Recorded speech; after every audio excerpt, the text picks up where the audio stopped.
Resolvi aproveitar aquela argila que você comprou e tô fazendo umas cerâmicas aí pra gente. Fazendo o quê? Fazendo vaso, prato, cinzeiro. Tudo que for possível moldar com as mãos.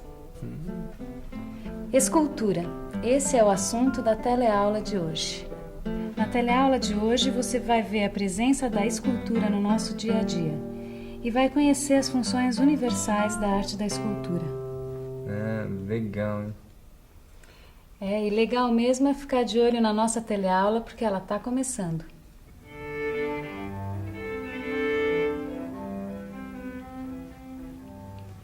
A escultura é uma arte que está presente em muitos momentos de nossa vida.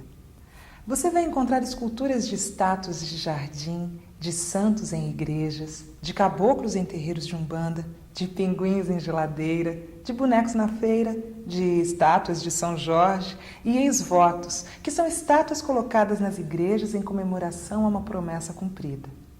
Ô Vicente, sabe quando eu era pequeno eu adorava brincar com essas massinhas de moldar? É gostoso, né? Se tivesse seguido esse caminho, você poderia ter se tornado um grande escultor, hein, Gil? Olha, apesar de gostar da coisa, eu não levava o menor jeito.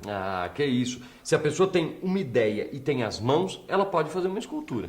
Realmente, ideia e mãos para fazer uma escultura é importante, né? Eu jamais imaginaria uma pessoa fazendo essa bola com os pés. Não dá. Apesar que o Aleijadinho, um dos maiores escultores do Brasil, perdeu os dedos por causa de uma doença, né? Então ele fazia o seguinte, ele prendia um cinzel no toco da mão para poder trabalhar. E quem visita as cidades de Ouro Preto e Congonhas em Minas Gerais pode conferir de perto a riqueza das esculturas do Aleijadinho.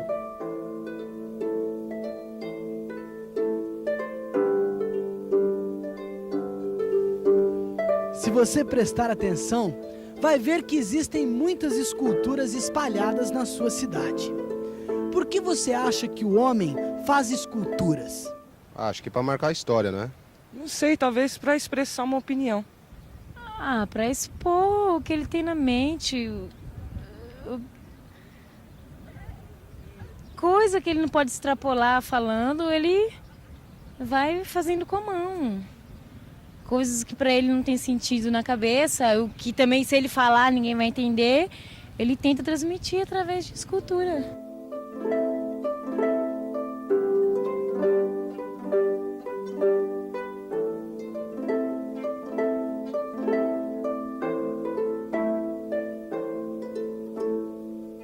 Os homens fazem esculturas porque têm mãos e também porque a natureza fornece matéria-prima de sobra.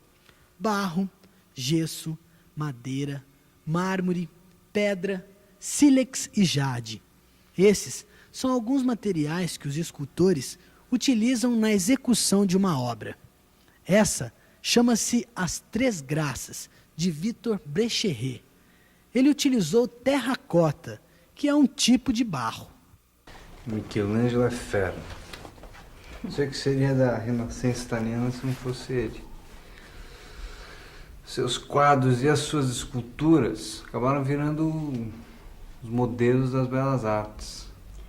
Sabe o que ele disse sobre escultura? Ele disse, esculpir é libertar as figuras da pedra.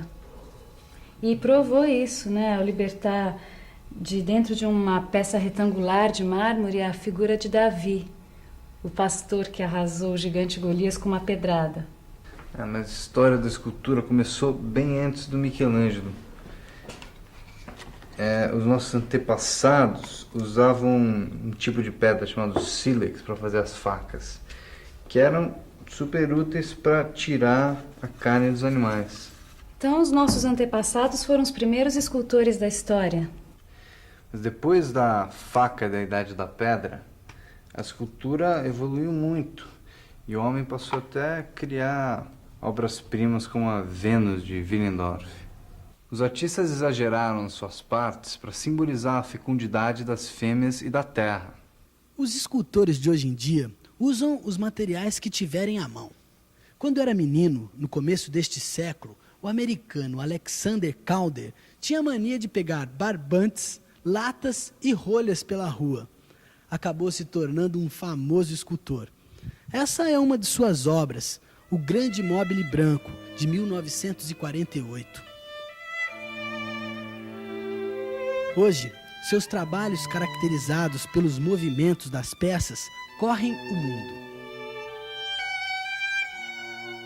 O escultor brasileiro Arthur Bispo do Rosário, que passou dezenas de anos num hospício, também usava materiais pouco comuns em suas obras. Vicente, pelo que eu entendi até agora, o homem faz esculturas porque tem mãos e porque a natureza oferece matéria-prima de sobra, não é isso? É verdade, mas só isso não é suficiente. O homem também tem um outro ingrediente que é imprescindível para desenvolver a arte da escultura, que é a loucura. Loucura. Se você disser que eu desafino, amor, saiba que isso em mim provoca imensa dor. Gustavo, você acha que a loucura está relacionada com a arte? Dizem que de criança e de louco todo mundo tem um pouco. Acho que esse ditado tá certo. Você lembra aquela pedra que a gente encontrou no dia no parque? Sei. Que a gente trouxe pra casa? Eu não dava nada pra ela, era bonita, mas aí você pôs ela no meio da sala pra decorar. E aí veio um amigo lá do escritório, aí quando ele chegou, ele falou assim: nossa, que obra de arte maravilhosa que vocês fizeram. Olha só. Acho que porque a ideia de arte está na cabeça das pessoas mesmo, né? Mesmo sem a gente conversar muito sobre isso.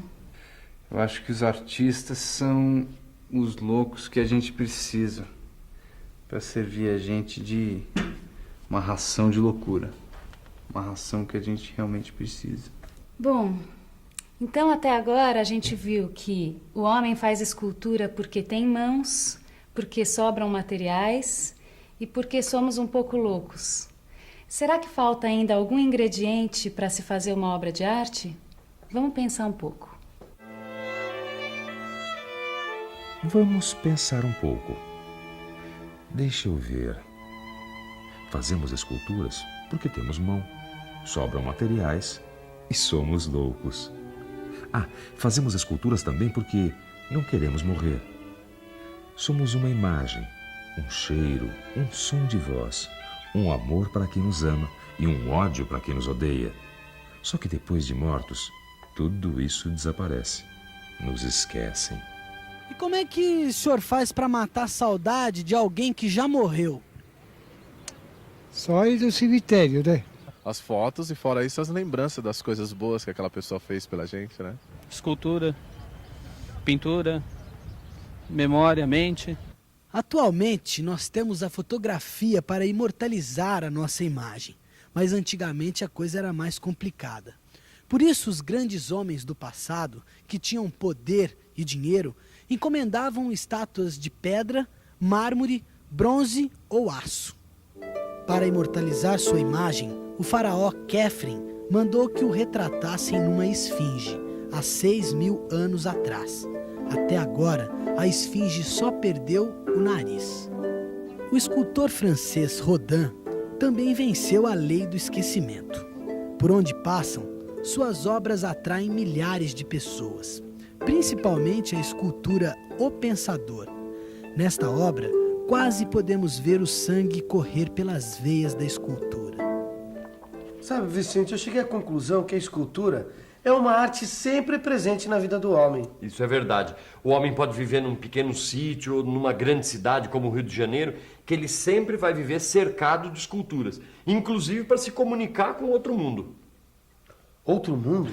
Peraí, que papo é esse, Vicente? Peraí. Eu estou falando de religião. Todos os povos se comunicam com entes do outro mundo. Para se comunicar, usam as imagens de anjos, demônios, djinns, santos, orixás, pretos velhos, anhangás, gnomos e muitas outras. E esses artistas são encarregados de esculpir essas imagens. Bom, eles são encarregados porque têm mãos, certo? Porque sobram materiais, certo. Porque são um pouco loucos, porque o homem não gosta de morrer e porque os homens gostam de falar com os outros mundos, não é isso? É isso aí. Vicente, sabe que eu me animei? Eu vou procurar uma matéria-prima, vou fazer um autorretrato pra ninguém esquecer desse rosto. Tá bom? Bonito Me aguarde, isso. hein? Bom, enquanto ele vai dar vazão para a loucura dele, nós vamos para a revisão. E atenção, se liga aí que é a hora da revisão. Na teleaula de hoje, você viu que o homem desenvolve a arte da escultura porque tem mãos. Porque a natureza oferece matéria-prima de sobra. Porque a arte está próxima da loucura. Porque o homem quer imortalizar sua imagem. E porque, através de esculturas religiosas, o homem tenta se comunicar com o outro mundo. Hoje você conheceu algumas coisas sobre a arte da escultura, mas não deixa a coisa parar por aí não. Experimente moldar, nem que seja com aquela massa de brincadeira de criança. E preste mais atenção nas esculturas à sua volta. Qualquer dúvida, dê uma olhada no seu livro de estudos. Até mais!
Telecurso 2000, um programa de educação do Sistema Fiesp e da Fundação Roberto Marinho.